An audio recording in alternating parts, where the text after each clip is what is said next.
সুপ্রভাত, আবার চলে এলাম সকলের সামনে আমাদের রান্নাঘরে। সামনে জামাই ষষ্ঠী, সেই উপলক্ষে আজকে আমি আরেকটি রেসিপি দেখাবো, সেটা হচ্ছে ক্রিস্পি মশলা ফিশ ফ্রাই। তো আমি 4 পিস রুই মাছের গাদা নিয়েছি।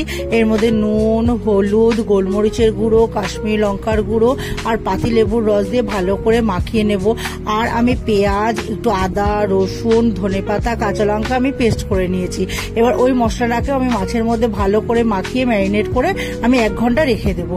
আর আমি মুসুরির ডাল একটু কড়াইতে আমি নেড়ে নিয়েছি, নিয়ে ওটাকে আমি মিক্সিতে গুঁড়ো করে নিলাম।